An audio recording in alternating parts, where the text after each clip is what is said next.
Okay, you just saw the president live.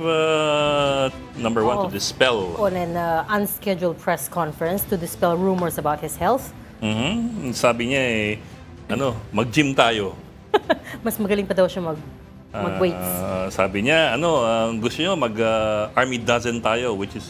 He says he does army dozens a lot. Yeah. Hindi a lot, pero he does it. Army dozen basically is 12 repetitions of sit-ups, pull-ups, push-ups, jumping jacks, and all that. So ewan ko, kaya mo yun? No. I'm not afraid to say it. No. Well, that's the president saying that. But hinahamon niya yung mga nagko-question sa health niya to go to the gym. Sabi niya, kasi ang dami kumakalat na balita na siya may sakit, siya baldadong. Sabi niya, mga sinungaling ang mga yan, mag-gym tayo, tingnan natin kung sino yung tatagal. And then, secondly, of course, he provided an update on the latest meeting of Uplift, which is the committee that was convened to address this oil price crisis.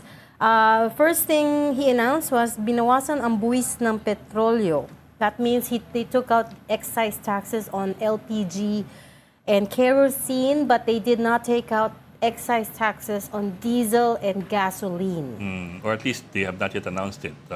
Pag-uusapan pa yata, but so far, for now, only excise taxes on kerosene and LPG have been taken out. For LPG, that's 3.36 pesos per kilo, equivalent to about 37 pesos per tank. That's for LPG, sorry. For kerosene, it's about 5 pesos 60 cents per liter. Tapos sabi niya, hindi raw gagalaw, if I got this right, hindi raw gagalaw yung mga presyo ng prime commodities until the end of the month. These would include instant noodles, canned meat, and so on down the line. As well, some other things that he announced, pero these are basically reduction in toll fees and in processing fees, etc., etc. Not so much on sa of food imports, not so much dun sa yung primary pricing mechanism. So this is about this is the part where they try to ensure the supply chain for basic food products. Katulad ng sabi ni Ed, it's about reducing the costs in the last mile delivery part of the process. So binabaan ng tariffs on certain imports. Fast-track yung tinatawag nilang SPSIC, which is a certificate that you use for importing. So they're fast-tracking that to ensure that importers will be able to bring in food and, as you said, reducing the toll fee at the fish ports and at other ports. And there was a part there where he announced that they're expanding yung Bentang Bigas program. Is it Bentang Bigas or Bentang Bigas? Sure. Ang narinig ko is basically longer hours and more stores. more stores nationwide. Pero is it Bente as in 20 or Bentang Bigas? I'm not really sure. I'm sorry. Maaring Bentang 20 bigas. Maaring Bentang Bigas because that was the campaign promise. Pero ang rinig ko kasi is Bentang Bigas as in selling rice. He says the government will be buying the produce from farmers to ensure that none of it goes to waste. And then, yun nga, they'll take the funds from other projects and programs for some of these relief measures that they've just announced. Tapos may nakahabol ng tanong dun sa VAT and that's interesting, sabi niya. He acknowledged that the government's getting a windfall in profits from the increased VAT collection kasi tumaas nga ang presyo ng langis. Yun na naman, VAT is based on the value kung magkano binabayad ng taong bayan. So dumoble, for example, ang presyo ng diesel. So ang 12 pesos, ang 12% dati ng 60 pesos is different from ang 12% ngayon ng 170 pesos. So mas malaki basically ang nakuha ng gobyerno sa VAT. So ang sabi ng Pangulo, mukhang he's not amenable to, at least at this point, removing VAT. No, not at all. In fact, he said the reason for that is because we're getting a windfall. We, meaning the government, is getting a windfall from the higher oil prices because of this VAT. So kailangan daw natin yung windfall na yon to fund some of these programs. And he said if we take away VAT, then it will only help the petroleum companies. So mukhang yun nga yun. Hindi nga sila magtatagal ng VAT. So ang malaking tanong is what will happen if not now in the next few days about the excise taxes ng diesel and gas? No mention at all eh. No mention at all. That was something quite notable na hindi binanggit at all. Because of course Congress has given him authority to suspend or cut excise taxes on diesel and gasoline completely if he so wanted, but it doesn't sound like they're going to be triggering that mechanism. Okay, that is the recap for the President's press conference just a few minutes ago. Binigyan niya, gumaling na raw yung kanyang diverticulitis. The last time he was in the hospital was to check out to CAT scan. But that was 3 months ago. Ang kanyang diverticulitis, 2.5 months ago to 3 months ago, it's completely fixed na raw. Correct. Okay. So that was the last time. Ang meron daw siya ay gout. Parang si Manny Mogato. And hypertension. Saka, high blood. Which is fairly common for a man his age. Ganun ba yan? Oh, marami na. Ikaw ba wala kang hypertension? Hindi ko alam. Hindi ka kasi nagpapacheck up. There are things that are better not checked. Better not check. Okay. Let's... So yun, that's what everybody was waiting for, and unfortunately, what everybody was waiting for was not exactly answered. Let's go move on to the stories for today. This is StoryCon, of course. I'm Regina Lay. I'm Ed Lingao. Some stores are watching this Monday, April 13. The Department of Energy says fuel prices from this week will see significant rollbacks. Diesel prices may drop by over 20 pesos per liter. Gasoline, meanwhile, could decline by 4 pesos and kerosene by more than 8 pesos per liter. The adjustments are based on movements in the international market, including easing global oil prices. Industry sources cited the ceasefire between the U.S., Israel, and Iran as a factor in the expected drop. Energy Secretary Sharon Garin earlier said that prices are not likely to return to 60 pesos per liter anytime soon.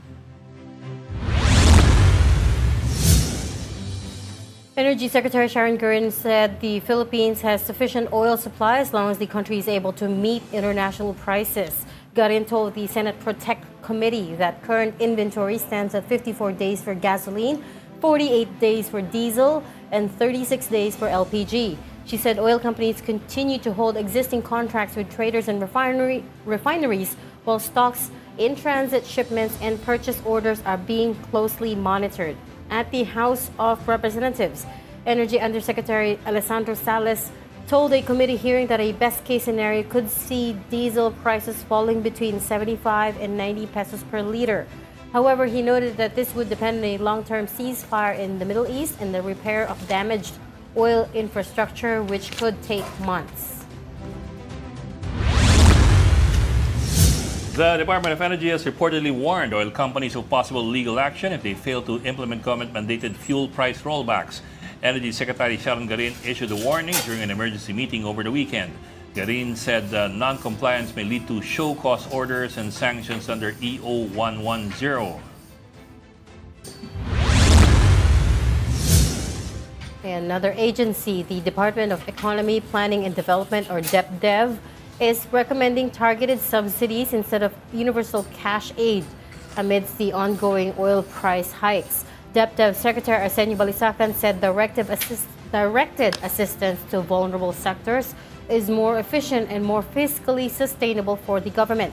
The agency also proposed other measures to address high fuel costs, including the use of lower standard fuels and the possible lifting of the coal moratorium as part of a long-term energy security strategy. It's our preference for targeted subsidy, targeted assistance rather than general or universal subsidy, because for us that's more fair, equitable, and more fiscally prudent approach while achieving the desired objectives.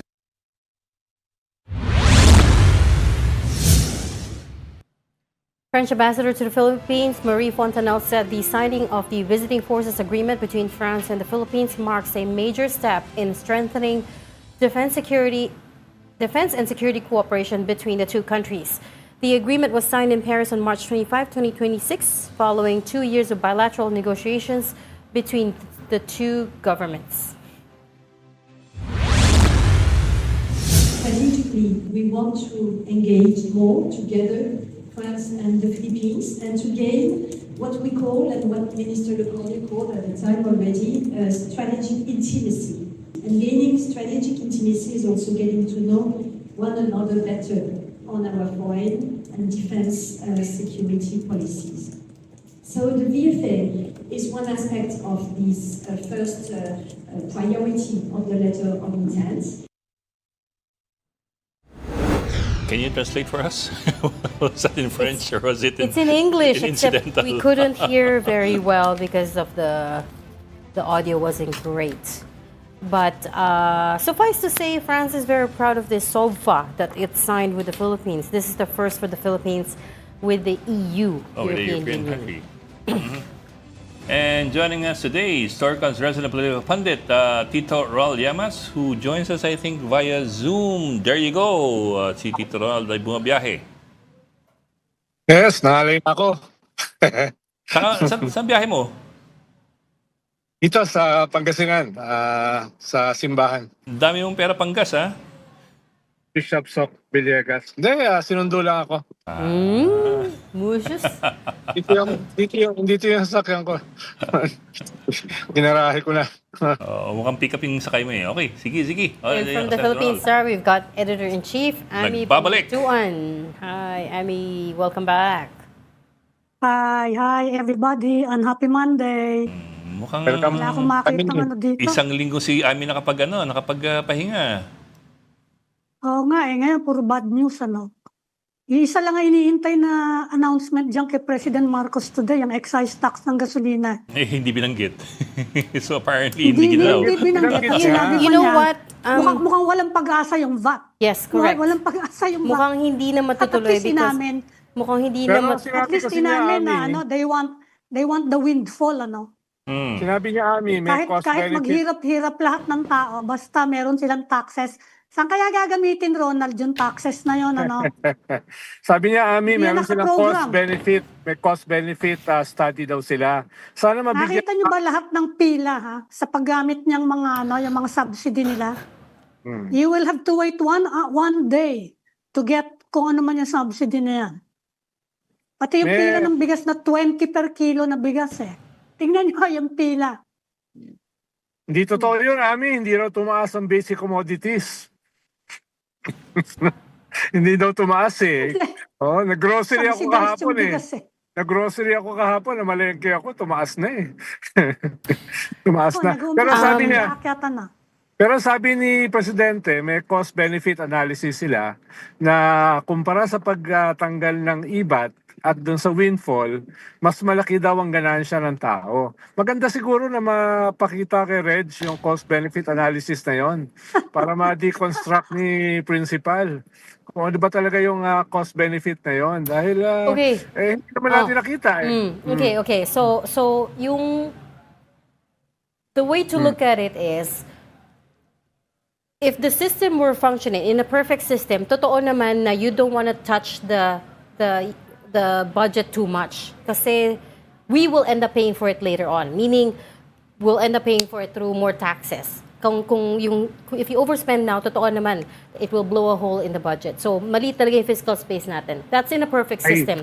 In an imperfect Ideally. system like that we have, as Amy pointed out, yung subsidies kasi, yung subsidy rollout, hindi siya efficient. It takes several days. In Yeah. fact, yung 5,000 peso original transport subsidy, hanggang ngayon, we hear there are still some areas that have not received it. 42 days na po ang war. So that's, it's a difficult situation, right? Pero naiintindihan ko rin yung point nila, which is they don't want to overspend too much on this. Kaya lang, yun nga, a lot of people who are still waiting on the subsidies, on the relief measures, ay nagkaantay pa rin because we don't have national IDs, we don't have digitized system for transmitting these subsidies, these aids, these handouts. So yeah, the more logical thing to do at this point is, a lot of the economists are saying, is still to suspend the excise taxes. Kasi yun Yeah. yung immediate And the VAT, relief. sana. Oo. Well, Ano I ba? did In some fact, quick... yung mga nagtitinda ng gulay sa Benguet, they stopped selling their gulay na kasi sa kamahalan ng gasolina. It's because of the gasolina. Hindi naghihintay na subsidy yung mga yan eh. Gusto nila ibenta yung crop nila. Sayang, ang dami-dami dong mga cabbage, yung mga ano, ayaw na nilang ibaba. Lugi daw sila sa kamahalan ng delivery cost. Bok, Kahit yung, isuspindi nila yung kung ano-ano pa dyan. yung Saka windfall, hindi ano? ito sa kwan, hindi ito isang simpleng crisis with the collapse of the talks. No, practically collapse na yung talks. We have to prepare for the worst. While hoping for the best, we have to prepare for the worst. Kung na to wala na mangyayari dyan sa talks nila dyan. Yeah. Talagang it's an abyss. Hindi lang siya gap It's an abyss. Yung kaibahan Yeah. ng gusto ng US at Yeah. Iran. Yeah. Okay. I did some quick calculations just so that we have an idea dun sa 12% VAT. Kung dati 60 pesos per liter yung diesel, ngayon nasa 170 na. Nung 60 pesos ang per liter ng diesel, ang VAT mo doon at 12%, minus of course yung excise taxes, would be 6.48 pesos per liter. Ngayong nasa 170 na siya, ang VAT mo na 12% for that, tanggalin mo siyempre excise taxes muna, would be 19.68. So Wow. from 6 pesos, naging 19 pesos per liter Kaya nga. ang Wow. kinikita ng gobyerno. That dun is a sa lot of VAT money. Pag walang tumaas yung presyo Hindi ng nga mapakawalan diesel. ng gobyerno, no? And that's unprogrammed, ha? Wala naman yan sa national budget for 2026. So, how's Unprogrammed times yan, 3? saan yan pupunta? Sige nga, saan siya pupunta? Sa unprogrammed appropriations programs. Saan program? Appropriation. Hindi siya nakabudget eh. Okay. Diba? We have a spending program Yes. already. And in fact, si Congressman Leandro Leviste was hitting Finance Secretary, sorry, he's no longer Finance Secretary, Yeah. ES Ralph Recto today for blocking the plan to cut VAT from Suspend 12 VAT. from 12%. Hindi pa nga eh, ang hinihingi lang daw ni Congressman Leviste and his allies is to reduce VAT from 12% to 10%. But today, he led around 3,000 Batangueños in a rally at the House of Representatives, saying that it was ES Ralph Recto who was blocking the plan to reduce VAT. Not the first time those two Kasi have. si Recto ang sponsor niyang VAT eh. Not the first He time was the those two original have. sponsor of the original Have VAT. clashed. Yeah. Okay, at this point, let's bring in our first guest into the conversation. We're talking to economist and Ateneo de Manila University Professor Alvin Ang. Good afternoon, Professor. Welcome to Storycon. Thanks for joining us. Good Prof. afternoon to Hi, all of you. Professor. Good afternoon, Professor. Good afternoon. Good afternoon. We're sorry for getting to you so late. Nagkaroon kasi ng unscheduled press conference si President Marcos. But I don't know if were you able to tune in? Yeah, I Okay. was. What did you think of listening it? as well. Well, that's one thing that I think I was waiting for. It should be some kind of yung leader mo talaga yung magsasalita in times like this, no? But of course, we are all waiting for something else. Like yung sinabi nyo nga, hindi na isama yung diesel and gas excise tax reduction. But it might be, sabi niya, it'll be tabled maybe tomorrow in the meeting. So hopefully, the things are, I mean, the president himself announcing these things will be it's very crucial, meaning that these are events and situation of national emergency and importance. So, sir, you're Nabanggit for na- removing the excise taxes, or at least reducing the excise taxes on diesel and gas. Is that right? Kasi we've also heard some back and forth among The economic several groups community, of economists. Yeah. Na some are for, some are not for removing the excise taxes. Well, the excise taxes, ako personally, I support kung pwedeng matanggal muna kasi they it's not that big, but at least it takes away 6 pesos sa diesel yata and about Yes, sir. 8-10 pesos to sa gasoline. It helps a bit. Ang challenge kasi natin dito, like what Secretary RC was saying, is that when you remove yung mga ganong blanket, you benefit even those who do not really need the subsidy at this point. No? But Yun ang argumento. yun ang sinasabi ng yan. However, ang challenge kasi natin, katulad nga nung sabi niyo, pagbibigay ng targeted subsidy, our problem is we don't have a very organized and administrative capacity to give it away. Like sinasabi niyo kanina, Ami, na ang tagal na yung subsidy, hindi pa rin nakukuha ng lahat. Kasi nga, I don't know, meron na tayong national ID, it's supposed to be working very well. Dapat nagagamit na yun, may QR, etc. Indonesia, Malaysia, they're able to do it, you know. They're also doing some kind of targeted subsidy in diesel. They're able to do it. Tayo, yung administrative cost pa rin ang nagpapatagal at nagpapabagal sa maraming proseso na pwede na sana nating na-digitalize dati pa. Prof, tungkol sa sinabi niya na may cost-benefit analysis ang gobyerno, na better na wag tanggalin yung IBAT at kuwan na lang, ayudan na lang ang focus ng windfall ng IBAT, no? From your vantage point, no? Parang all things constant. Wala, naputol ata si Please. Ronald. Nag-freeze. Oh, pinatawag ni Archbishop. Nag-freeze. Nag-freeze. Yeah, I think I can second guess yung Ayan na, sinasabi ayan na. ni Yes, sir. Ronald. Yes, sir. Ronald, you wanna Ayan na, repeat that ulit or siya. ano? You wanna continue? Naputol ka, Ronald. Naputol. Oo. Walang audio, Oh, Ronald. sir, baka you can second guess nga his question Yeah, kasi yeah, wala yeah. I siyang think audio eh. I'm second guessing yung sinasabi Oo. kasi niya, what is that cost benefit analysis? Will it really benefit a larger segment of society? Well, definitely kasi yung VAT is supposed to be, it's for the majority. Ang issue lang kasi natin doon sa VAT na yun ay like you said, no, windfall yun, no? There's no issue with the windfall, but I think our concern is really how it is going to be used and implemented. You know? Yun yung challenge doon. And if it's done right, I think it will benefit more rather than the oil sector and the oil industry alone. Saka Professor, Ay- nabanggit nyo yung concern na ang matutulungan, halimbawa yung sa excise tax, ang matutulungan yung mga kukunti lang na mas maraming matutulungan. Hindi ba kailangan bilangin natin kung ilan yung mga milyon-milyon na magbe-benefit kaysa kukunti lang naman ng mga mayayaman dito eh. And we are all affected by the gasoline prices. Ano ngayon kung makinabang yung ano ba namang percentage ng populasyon natin yung mayayaman na of course makikinabang sila, pero mas marami yung I think about 97% natin can be classified as middle and lower Yeah. and very poor, no? Baka mas Yeah. mataas pa. Bakit natin po problemahin kung yung mayayaman makinabang? Di ba? Kung blanket cap. I'm asking an Yeah. economist siguro sabihin, Oo. tanga ka kasi ako. Hindi ka kasi ekonomista. Grabe ka man namin. Baka yun ang sabihin sa akin Pero ako, ganun na iniisip ko lang naman. 1 + 1 = 2. Parang, These are layman's, Yeah, yeah. these are questions by the ordinary people eh. Yeah. Di ba? Yeah.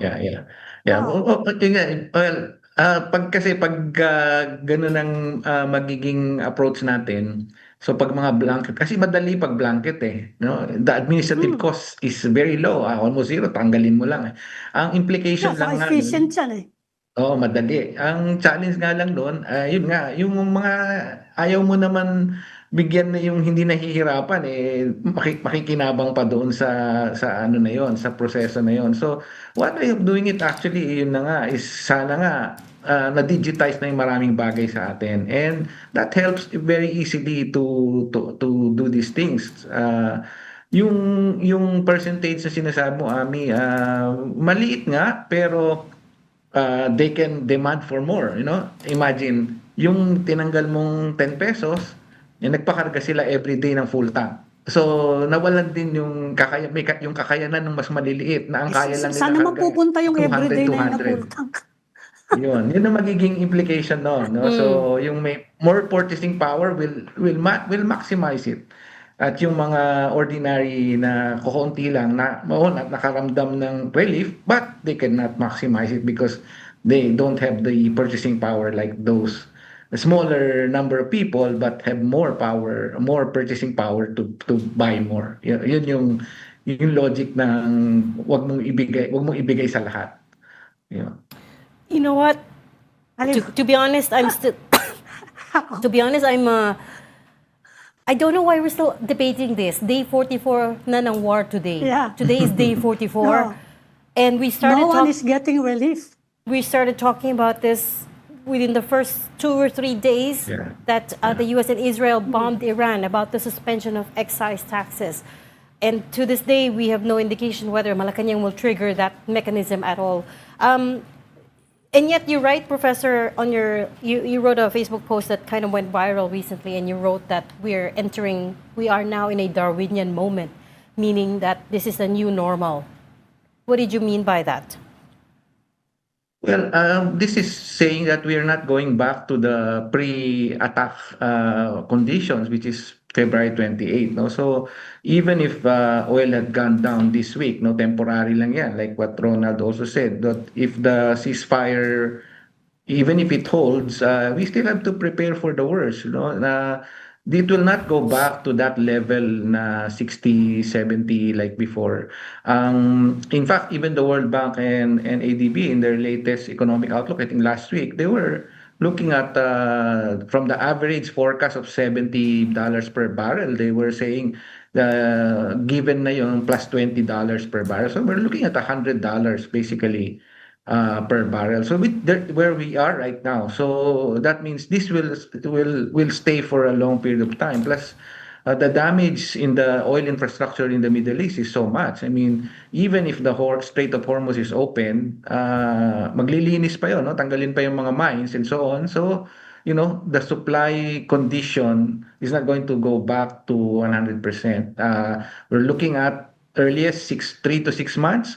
Could last throughout the year and even baka early next year pa kung matapos ang gera ngayon. So yun yung ano natin dito. I mean that's the Darwinian moment. It's not going to go back to before. So that's why the mindset of everybody is also to adjust, no? Adjustment. Kasi if we're just trying to protect yung past condition na makakabalik ka agad, it will be very expensive. Not only for the Philippines, for the rest of the world. I think that's why even the subsidies of our neighboring countries, may mga limit sila. No? They will only apply to a certain period of time. Hindi rin nila kayang i-sustain yan for a long time because nga, it's either we adjust demand, shift the way we use energy. Yan ang magiging new normal natin dito. Sir, do you mean to say it will never go back at all, or it will never go back it will not go back in the next year and a half? Yeah, no, not that it will not go back at all, but it will not go back immediately. Yes, sir. Even if that's a possibility, but it's not going to happen anytime soon. Yes, sir. I asked that kasi I do remember the time, and I'm sure Ronald also remembers the time na yung langis nasa single digit single digit pa before before the invasion of Kuwait. It was nasa 7-8 pesos lang ata Wow. ang langis. Mga 7 or 8. Good old Diba, days. Ami? Nasa Malacanang pa tayo nun eh. Saka yung peso, at saka yung exchange Yeah, rate. exchange rate kasi Malakas laking bagay ang nun eh. peso nun, Yeah, no? laking bagay din nun eh. Oo, marami namang factors yun. Mm. Kaya ganyan. And so if you think Nagsasalita, Ronald, your audio is Oh, Ronald, your audio. Baka Nagsasalita si nakamute Ronald ka. if you think, Professor, the assumption is we're not going back to the pre-war environment for a long time, what lessons should the government take away from this? I mean, apart from energy diversification, which of course will take time to change the mix of our energy consumption. Well, siguro yung extreme planning, no? Like this is like COVID, yung extreme yung outcomes na nangyari sa atin. So we have to like prepare very well. Siguro at this point, very critical yung we have trigger mechanism analysis. Look like hindi pwedeng nag-expire yung like yung nangyari sa $80 per barrel na nasa which was already in the trade law, but it expired, no? Yeah. So sana may mga trigger mechanisms that need to be reviewed every so often.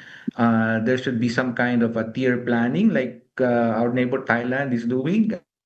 They also knew that the extremes can happen. So sabi nila, pag tier 3 na yung condition, rationing. So dapat meron tayong ganyang kind of planning, and communicated very well. I think this is where I like the way the president was the one who talked about it, like how Singapore that did it last week and the other our neighbors in the region.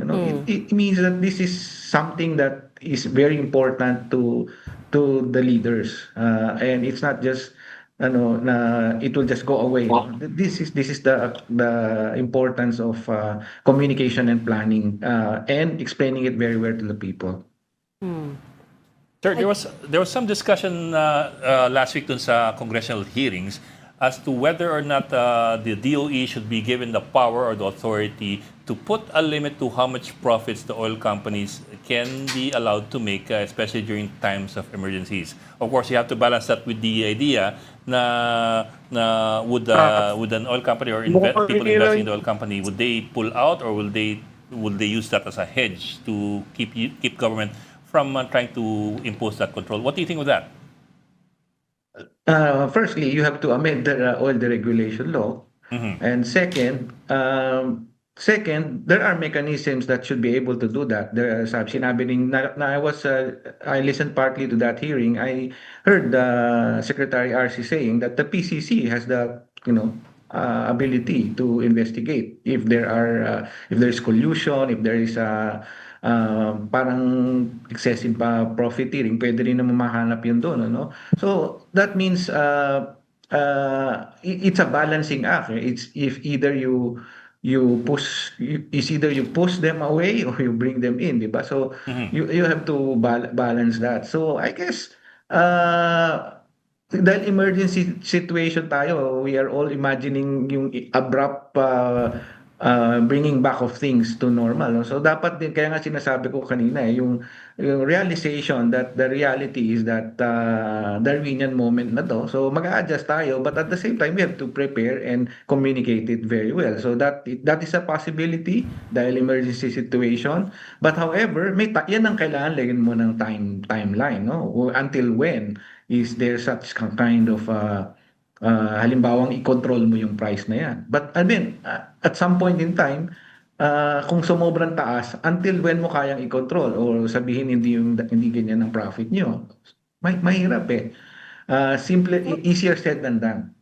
I think Ronald was trying to ask. Professor, yung ginawa ng kasi nag-announce si Sharon Garin over the weekend kung magkano yung ang ibababa ng presyo simula bukas yung 20 point something for diesel. Yun, pwede bang parang na yun sabi niya, at least sabi niya, yun yung minimum drop.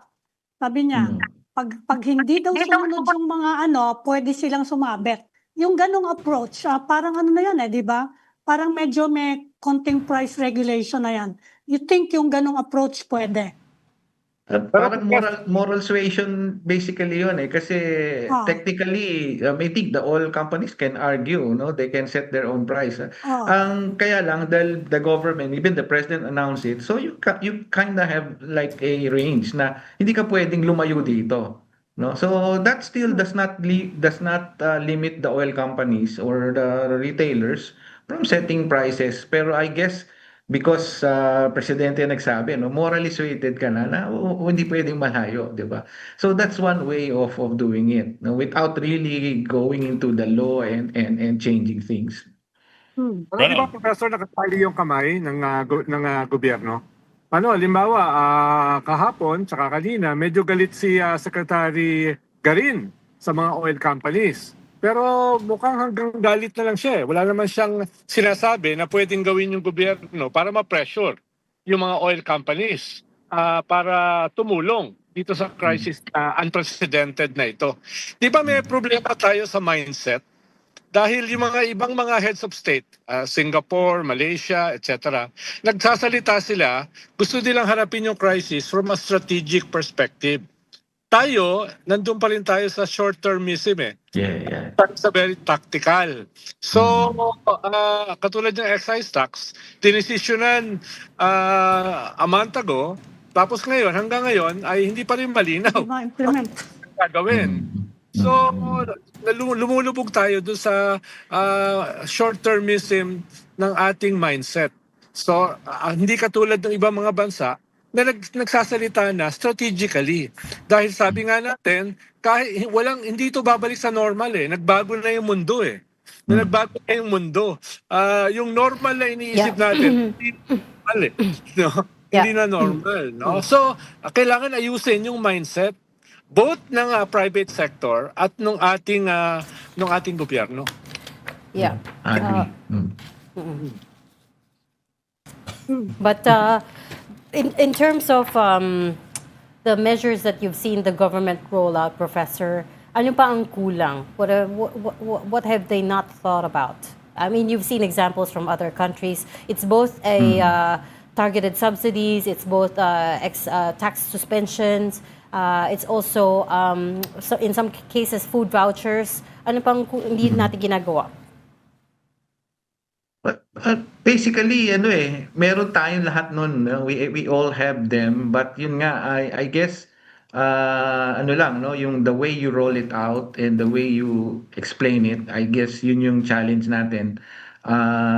It's a matter of aligning it. Kasi nga, among the ASEAN countries, for example, at least, no, we are the ones limited by fiscal condition. Very limited yung natin yung flexibility natin diyan. Kaya I think diyan naiipit yung decisions, no? Kasi saan kukunin yung resources for that.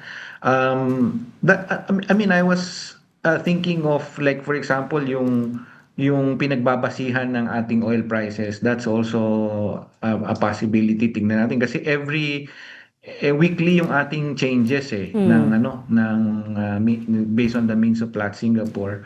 I think if I'm not mistaken sa analysis ko, Vietnam and Thailand do 2 weeks yata yung kanilang pag-adjust, no. So hindi ko alam kung may kinalaman yan sa batas or other factors, but baka pwedeng pag-aralan na wag kasi ang likot masyado eh. I was looking at the data of means of plots. Talagang every day, no? Ang likot. Kung every day yan, at market or market ang basis niya, no? So, buyers and sellers market yan. Anytime, can go up, can go down. So, with the volatility caused by the uncertainty currently still existing, ganyan talaga, no? Like, as of now, wala pang trading, wala pa nakikitang changes. Pero yung na-reflect ngayon, it was because of last week's decline in prices. So, kung pwede sigurong habaan ng konti yon, ewan ko, baka pwedeng it can help a bit. So, lumulubog Prof. ka. Pero pinag-uusapan natin yung nipis ng ating fiscal space. Pero bakit tayo yung pinakamataas ang increase sa oil? Hindi lang dito sa ating mga neighbors, kung hindi practically isa tayo sa top 3 na pinakamataas ang tinaas ng oil at saka in that case inflation sa buong mundo. So hindi pa lalong na-exacerbate yung ating pagiging manipis ng fiscal space. So Yeah, kasi pag tingnan natin yung if you look at the nakikita yun yung fiscal space natin.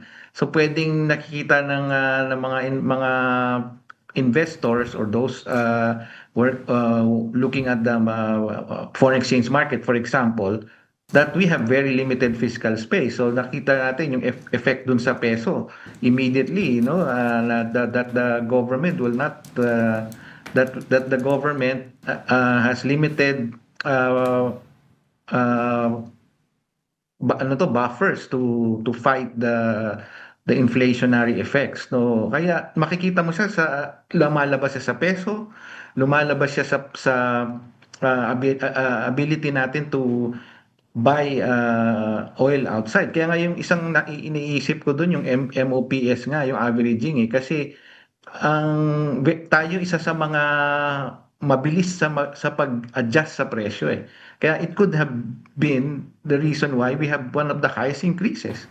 Kasi immediately nare-reflect natin. Yung others nakapag-adjust pa sila. And they were like, for example, Vietnam, nagtanggal sila ng temporary tax nila. So, hindi lumabas yung full effect sa kanila. Professor, how serious is the threat of stagflation? Marami na nag-warning ng ganyan eh. Yeah. Well, stagflation can happen if kung talagang yung wala pa tayong economic growth. Kaya nga we have to balance it na wag humina o bumagal yung ekonomiya kasi mataas na yung bilihin tapos mabagal ng ekonomiya, walang trabaho, yan na magka-create ng stagflation. So we want to avoid that. So it's a balancing act of keeping the economy moving. Albeit mabagal, no? Definitely we will slow down significantly because of it. But hopefully, wag lang tayong magkapare like what happened during the pandemic na naging severe negative contraction ang nangyari sa atin. So we But, we want to avoid that. Yeah, I mean, there are already signs of this, Prof. Last week, both the World Bank and the ADB cut its growth forecast for the Philippines. The World Bank cut it to 3.7% this year, which is very, very low, considering we started at 7% or so. And ADB naman cut it to 4.4% for the Philippines. At the same time, yung inflation from March came in at above 5%, 5.1%. So both lines are trending in the wrong direction. So we're starting to see signs of that. What do you think?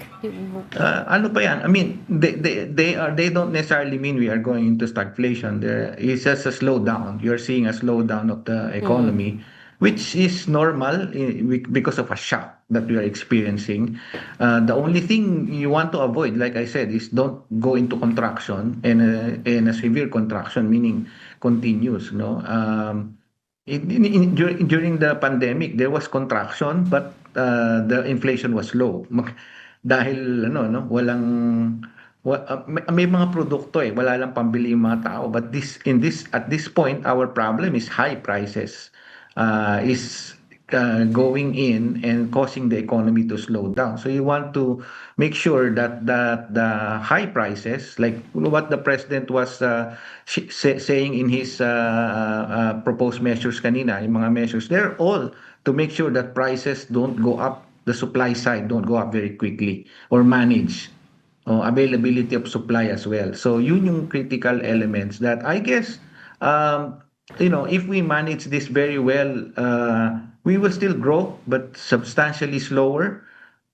And inflation can be managed as long as wag siyang pumunta sa pagkain, and that's where you hear the president. No, may mga sinabi siya about addressing the agricultural part of it. Amy, did you have a... Tumaas na nga yung fertilizer because of this problem. Yeah. Professor. And it's affecting the farm sector severely, no? Kaya ewan ko kung saan papunta yung anong yan. Oh. Well, yung fertilizer We need to kasi bring down fuel prices. yeah. We need to bring Yung Ewan ko. fertilizer kasi we are not actually importing it from the Middle East. However, the Affected global sa- prices are reflecting the shortage, no? And that's Urea, true. yeah. Totoo yun. Totoo. So Okay. the Bangko Sentral has very limited room now. Before this shock, of course, they were cutting rates, diba? Dire-diretso. But of course, now with this crisis, that leaves them very little room to move. Where do you sit on that argument? Whether they should stay where we are or they should cut rates? So Sorry, the not cut, BSP, but increase. is siguro is at the level of keeping the rates at the moment, because this is not a money supply issue. This is a demand. physical supply issue, demand. No, so the BSP not cannot demand, supply. do much, directly into it. Kaya this is really a fiscal side solution that you have. But the BSP will have to support it by not increasing rates significant, or kung mag-increase dapat very minimal. But I think the stance will be to at least keep it at the current levels. Okay. Okay? Mhm. we'll leave that there. Thank you so much for talking to us and explaining all of that. Economist Professor Alvin Ang of Ateneo de Manila University. Salamat, Thank you. sir. Thank you, you, sir. everyone. Salamat, Thank you, Professor. Professor. Thank you. Thank you. You are watching Storycon on One News. We just need to take a very quick break. We'll be right back. Please stay with us. This is the Story Conference Group or the Storycon Group.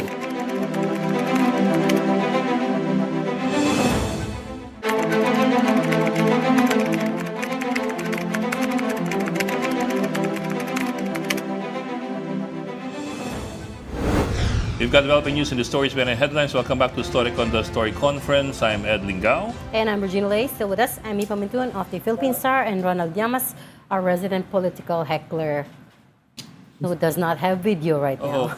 Well, keeps coming in and out. Oo nga, Mukhang walang ano, video. nahirapan yung signal niya dahil he's mobile on the way to Pangasinan. The signal is not holding up. Well, so some interesting points from Professor Ang.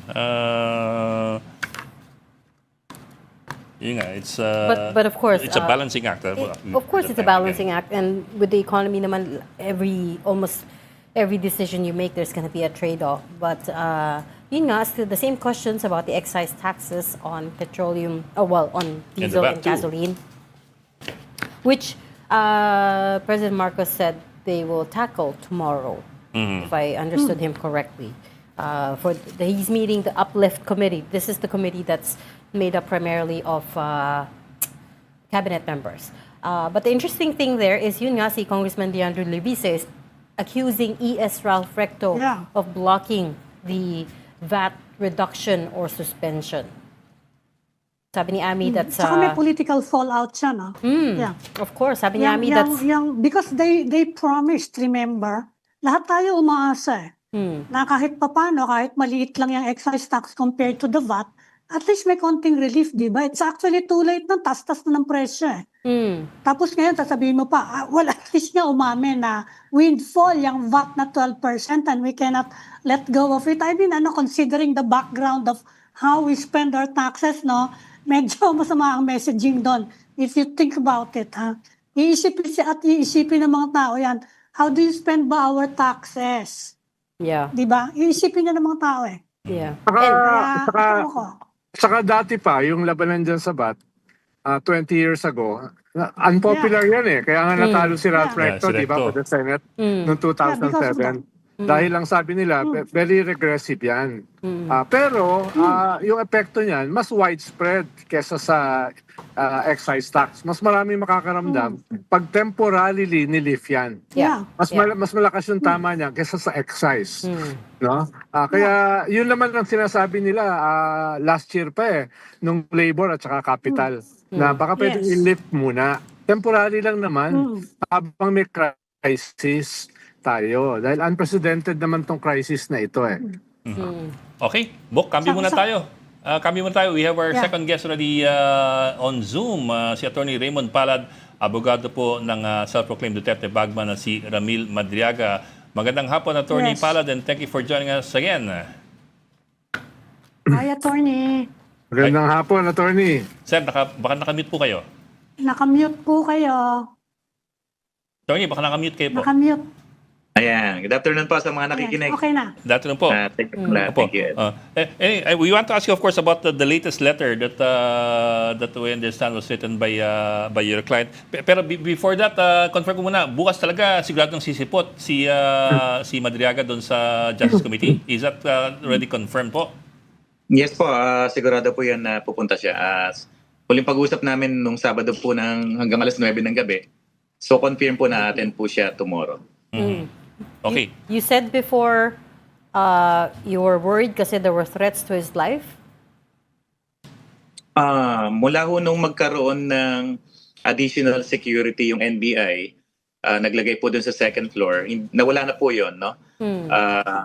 Every time na magbibisit kami ron, bukod doon sa second floor, meron na rin kami nakikita mga NBI personnel doon mismo sa open space, doon sa open area, bago pagpasok ng mga visitors.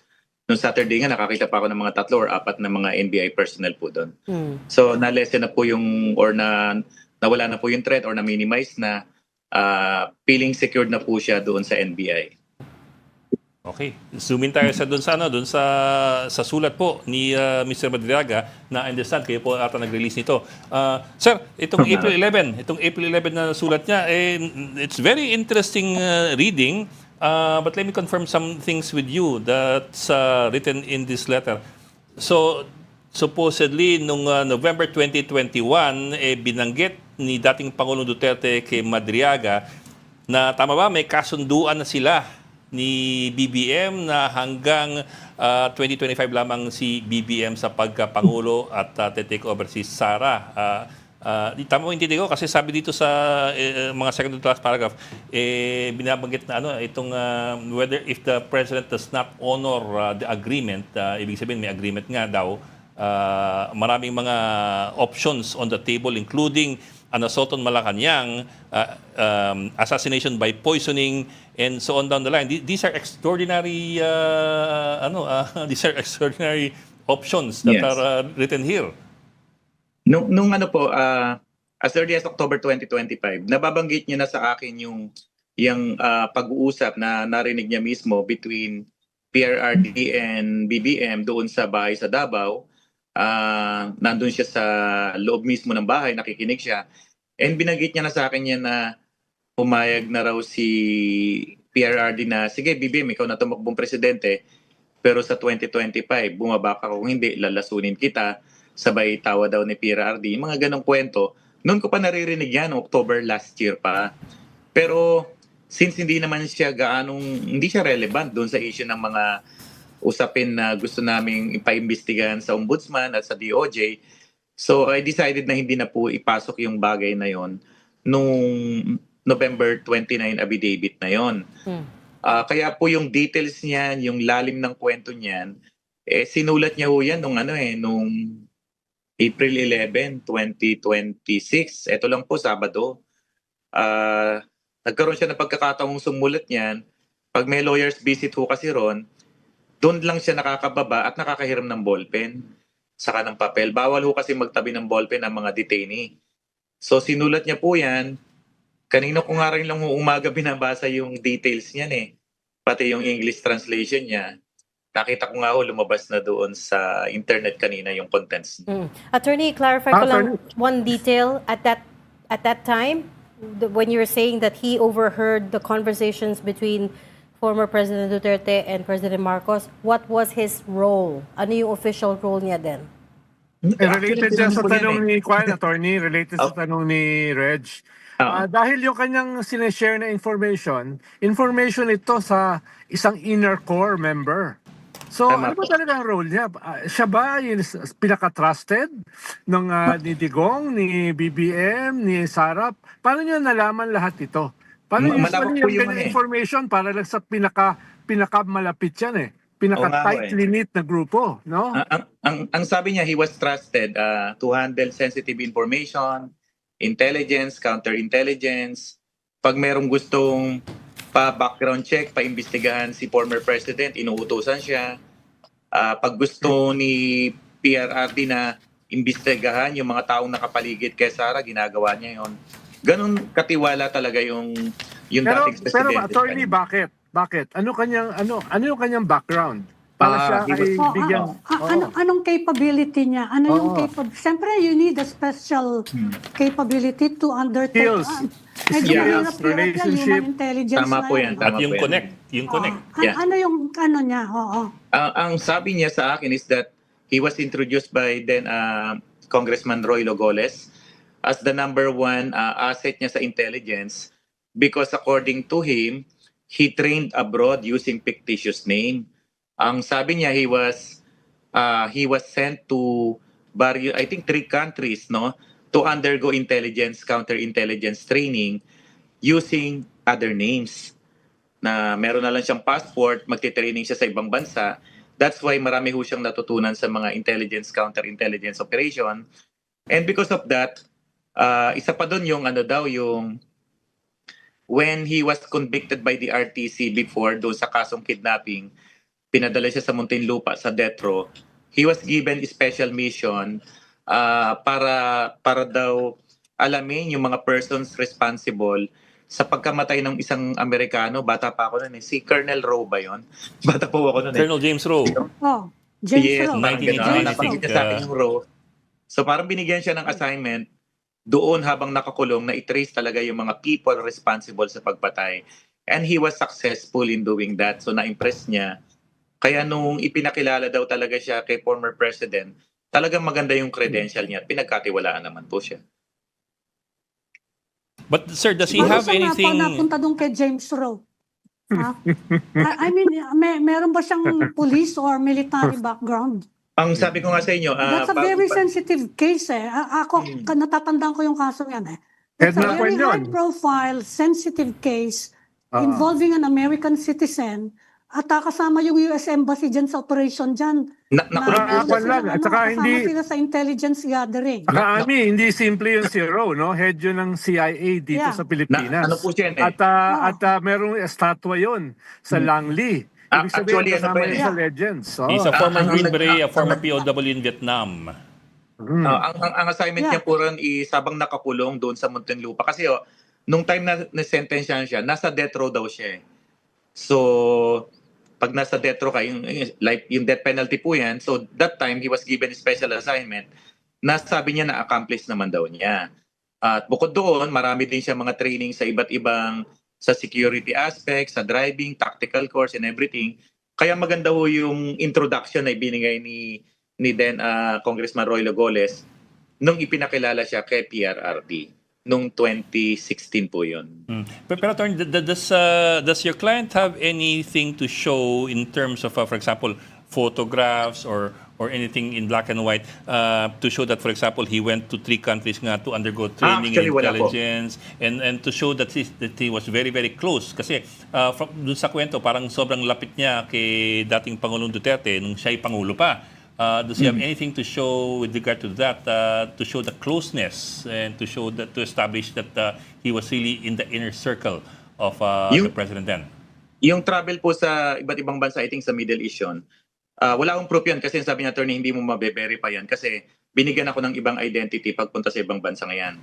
Pero yung may mga binanggit siyang travel niya sa Hong Kong on a specific mission, instruction from PRRD na may i-deliver siya doon sa Hong Kong, sasalubungin siya ng mga para sa Chinese Politburo, na-verify na ho yan na talagang nagpunta siya several times sa Hong Kong, may kasama pa siya noon, para mag-deliver na may pinadala ho doon si PRRD para sa Chinese Politburo. Na-verify po na talagang pumunta siya ng bansang yon.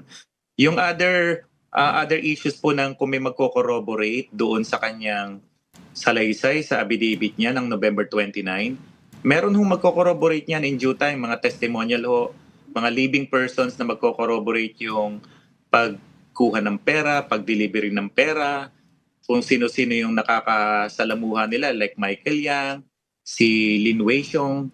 Ang tawag pa nga niya kay Lin Weixiong Weixiong. So, marami ho siya nakaharap ng mga Chinese personalities sa Davao, dito sa Manila, sa Quezon City. Ganun ho kalalim yung knowledge nitong taon to. Yeah, but I understand what you're saying, attorney, but how do we verify that he did have access to both President Marcos and former President Duterte? Base sa kwento niyo po na nakakarinig siya, he overhears conversations between the two. Well, Is there- siyempre, no, ang panahon natin ngayon, naghanap lagi tayo ng resibo. No? Pero during those time na wala pa tayong cellphone camera, ang mga testimonial evidence, tumatayo po yan. Basta kaya mong i-explain, ipaliwanag, the court will believe you. Lately lang na tayo nagkaroon ng mga cellphone with camera, kaya every time we speak, lagi natin sinasabi, pruweba. Pero in due time ho, kagaya niya, marami ho kaming mga photos. Number one, we Sir. can prove na magkakilala talaga si BP Sara at si Ramil. We can do that. And yung other matters po ng mga delivery ng pera, yung pick up ng pera sa DepEd, I think in due time, we will present evidence pag umabot na po sa Senado yun. Sir, Sir- medyo low-tech ako pero matagal na ako may cellphone camera. Yung the meeting happened 2021, correct? May cellphone cameras na po at that time. Oh. That was 4 years ago. Yung tungkol sa meeting sa Davao, hindi wala ho akong details noon kung may cellphone, kung may pictures kasi usapan ho yan yun yung mga pag nagbi-meeting daw siya saka sa PRRD. Of course, hindi mo naman pwedeng i-record yun na picturean na nag-uusap kayo, di ba? Pero sir, at the very least, I suppose, kasi kung kasama niya parati si PRRD dati, kahit paano marami siyang selfie with the former president siya pa nasa Malacanang. I mean, di ba, sa Pilipino, ano yun standard yun Kailangan may selfie ka. Or kahit na hindi selfie, everywhere a president Oho, goes, may opo. kasama naman camera crew. In other words, anything to establish that he was really close to the former president when he was still an incumbent. Kasi sir, in the end, it might be a he said, she said situation where they say this, your client says that, and then, kumbaga, pagandaan ng kwento. Yung tungkol kay PPRRD, ang alam ko naman, hindi naman kasama sa usapin sa impeachment po yan. Yung wala pa ho akong hawak sa ngayon na mga pictures na magkasama sila. Ang hawak ko lang mga photos ngayon, mga pictures ni Ramil, kasama niya ang iba't ibang personalidad. Isang former congressman, mga governor, mga personalidad sa panahon ni former President GMA, mga artista na tinuturuan niya sa car racing sa Clark. Marami ho. Tapos ang pinakamarami ho kaming pictures ngayon is that yung mga pagkikita, pag-uusap ni BP Sara sa ni Ramil na itinatanggi ni BP Sara magkakilala sila. We can prove na magkakilala sila. In fact, may mga kausap kami mga witnesses in due time na i-confirm na magkakilala ho talaga yung dalawang yan.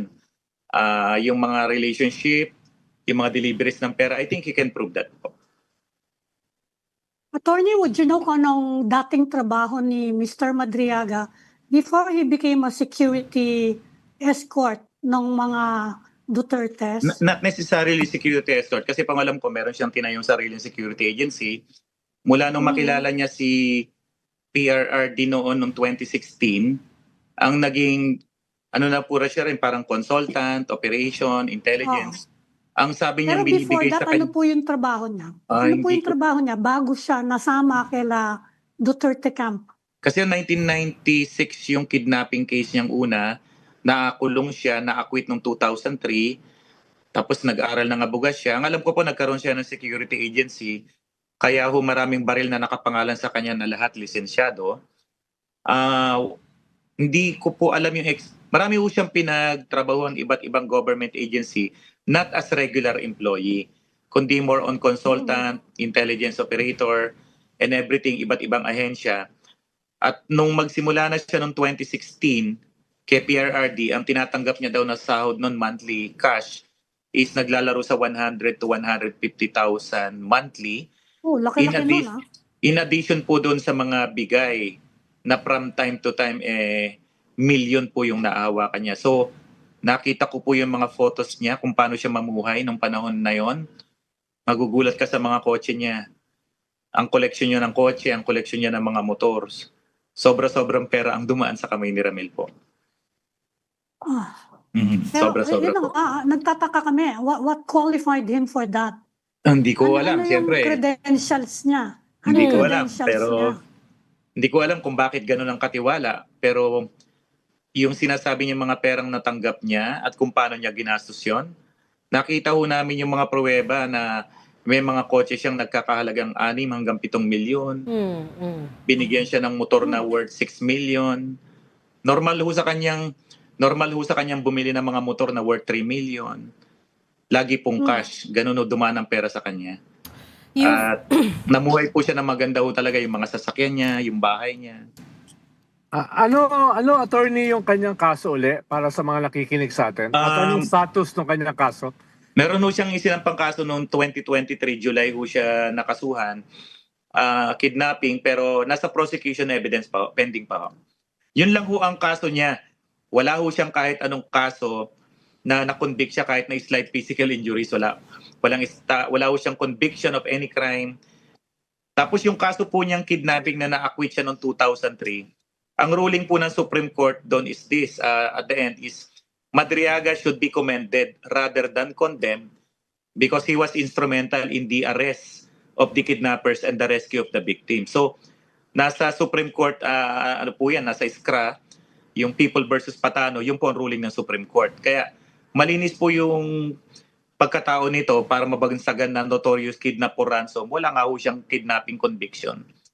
Pending pa ho yung case niya, nasa prosecution evidence pa lang ho. Pero sir, bakit siya parating, I mean, kung dati umabot sa puntong kinasuhan siya, kinulong siya and all that, tapos umabot ng Korte Suprema, tapos ngayon may panibago naman siyang kaso, why is that a recurring issue with your client? Di ba? Ordinary people would wonder about that. Yung ano yan yung unang kaso daw kaya siya nadamay dahil yung pinsan niya na pinagbibintang na nakakita ng kidnapping daw isinumbong sa kanya. Ang ginawa ni Ramil, kumuha ng mga pulis, itinuro nila yung hideout, at tapos later on siya pa yung isinama ng mga pulis na kasabwat daw. Pero during the hearing nung sa trial court, mismo yung biktima, yung pamilya, sinabi na hindi kasama si Ramil, siya pa nga yung nagturo kung saan kung saan yung itinago yung mga victims. So yun sa pangalawang tanong mo, bakit na naman siya nadamay? Ito na yung malalim niyan kasi nga may kaugnayan yan doon sa usapin ng mga yung land grabbing activity sa Maribeles, Bataan na pinakialaman niya. Na it turned out na yung nasa likod nung sinasabi ng magsasaka na nagla-land grab daw na kumpanya related sa Pogo, it turned out na ang abogado pala si Attorney Harry Roque. Doon na nagsimula yung problema niya hanggang sa initially po kasi yung kidnapping po case po ng 2022, isa lang ang akusado diyan, si Rosendo Madriaga lang. Umaattend pa siya ng hearing sa korte. Kaso, nung bumigat na yung kaso ng usapin sa lupa sa Bataan, nagka-personalan na yan, si Attorney Roque pala yung nasa likod. Ang feeling niya is that minasama ni Attorney Roque yung pakikialam niya doon dahil nga na-trace ni Ramil na yung mga kumpanya na involved doon sa pag-acquire or pag-kamkam daw according to the farmers ng mga lupain, kumpanya na related na binabanggit doon sa Quadcom, yung Biancham, iba't iba pang kumpanya na ang nasa likod si Attorney Harry Roque. So yung pinakialaman niya yon hanggang sa dumating yung time, this is according to the records of the case, na yun nga, tinorture daw si Rosendo, and because of the torture, tinuro ni Rosendo si Ramil Madriaga. Because of it, nagkaroon ng extrajudicial confession, tinorture, and because of that, nagdamay na tong si Rosendo, dinamay niya tong pinsan niya. Kasi nga, madaling idamay daw si Ramil dahil meron na silang previous case ng kidnapping. Doon po yung kwento ni Ramil. Kaya naman, nadamay na naman siya dito because of this extrajudicial confession ng pinsan niya. But in all this time, attorney, you've never thought to ask your client how he was able to get into the inner circle of the two presidents that we're talking about? And pangalawa, since we're running out of time, the Duterte allies and legal team say that your client is a fraud, that he changes his story to suit his narrative. What would you have to say to that? Well, I would challenge them to appear sa hearing, especially tomorrow. They can ask question, ipapasa sa committee so that they can test yung credibility ng tao. Yung sinasabi nilang fraud yan, Trojan horse yan, weakest link, di harapin nila yung tao. Sabi ni Ramil, kahit nasa harap ko, kaya kong ikwento yan kay BP Sara. Kahit iharap mo yan sila, attorney kilala ng ombudsman, ikukwento niya ng buong buo yan harapan. So, kung talagang polluted source yan, weakest link, bakit pa na yung file nila ng kaso? Akala ko ba walang kwentang tao itong taon to? Itong si Ramil, bakit pa na yung file nyo ng kaso? Masyado niyong binibigyan ng attention yung tao. So, if they want to test yung credibility, mag-appear sila tomorrow, magpadala siya ng lawyers niya, magbigay siya ng mga questions for clarification. Kaso, ayaw nilang harapin po si Ramil Madriaga. Nabasa niyo na po yung petition ni Attorney Manscarpio seeking a TRO? Nakita ko lang sa Facebook kanina, yung page 1 lang ho. Pero judging by the contents of the petition, something to do with the I think SALN ni BP and Manscarpio. Yung hanggang doon lang po yung knowledge ko, yung page 1 lang po. Nakita ko lang. And lastly, you didn't answer my first question, attorney. You've never thought to ask your client how he got into the inner circle of the two presidents? Kasi well, parang, as I said nga ho, initially he was introduced to PRRD, and noong 2018, that was the time na pinatawag ni PRRD si BP Sara doon sa bahay sa Davao. Nandun si Ramil at doon na sinabi ni Ramil, ni PRRD kay Ramil na Inday, or hindi ko alam kung natawag ni PRRD kay Inday na si Ramil na ang bahala sa'yo. Then, that's the time na nagkaroon na sila ng pag-uusap, ng interaction, hanggang patungo na yon sa campaign hanggang sa maging Vice President na si BP Sara po. And yet, Vice President Sara Duterte says she's never had interactions nor given instructions to Ramil Madriaga. Madali yung mag-deny pero we can, as I said, kaya naming i-prove na magkakilala sila. Okay, we'll leave that there. We've run out of time, but thanks so much for joining us today on Thank you po. StoryCon. Ramil Madriaga. Thank you po. Thank you Ay, sorry, Ramil Madriaga's lawyer. Attorney Raymond Palad. I'm sorry. Naputol eh. Ramil Madriaga's lawyer, Attorney Raymond Palad. Attorney Thank you, Palad, thank salamat, you. sir. Salamat. Salamat po. Thank you. Nauna ka pa sa House Justice I'm Committee. sorry. Nag-pause kasi, so I gotta start. Okay, before we go, just very quickly, a video that came out of today's presidential press conference. You'll love this, Ronald. This is President Marcos running away literally from reporters. Ayun no, nagja-jogging kayo naman. Ano?